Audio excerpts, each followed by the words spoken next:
மகர் கொடுக்கணும் மாப்பிள்ளை தான், இருக்கிறதுக்கு இடம் மாப்பிள்ளை தான் ஏற்பாடு செய்யணும், வீட்டுக்கு சாமான் தேவைண்டா அதுவும் மாப்பிள்ளை தான் ஏற்பாடு செய்யணும், வலிமாண்டா அதுவும் மாப்பிள்ளையோட சம்பந்தப்பட்டது. கல்யாணம் முடிக்க முந்தி அல்லாஹ் ரசூல் தாய் தந்தையர்கள், கல்யாணம் முடிச்சதுக்கு பிறகு ஒரு பொம்பளை, அல்லாஹ் ரசூல் கணவன், அதுக்கு பிறகு தான் தாய் தந்தையர். ஒரு பெண் விளங்கணும், நான் மாப்பிள்ளைய மதிக்கிறதால, மாப்பிள்ளைய கண்ணியப்படுத்துறதால, நான் மாப்பிள்ளைய சந்தோஷப்படுத்துறதால எனக்கு அல்லாஹ்வோட பொருத்தம் கிடைக்கும்.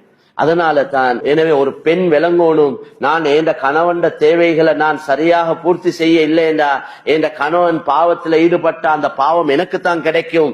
அதனால நான் எனக்கு ஏழுமோ ஏலாவோ, அதாவது சில கட்டங்கள் ஒரு பெண்ணுக்கும் கஷ்டமா இருக்கேனும், அறவே இயலாத கட்டத்துல கணவனும் அதை விளங்கி கொள்ளணும். நோய்வாய்ப்பட்டிருக்கிறாங்க, அந்த நேரங்கள்ல கணவனும் அதை விளங்கி நடந்து கொள்ளணும். ஏழுமான நேரங்கள்ல கணவன் தேவைகள் கட்டாயம் பூர்த்தி செய்யப்படணும் மனைவியால்.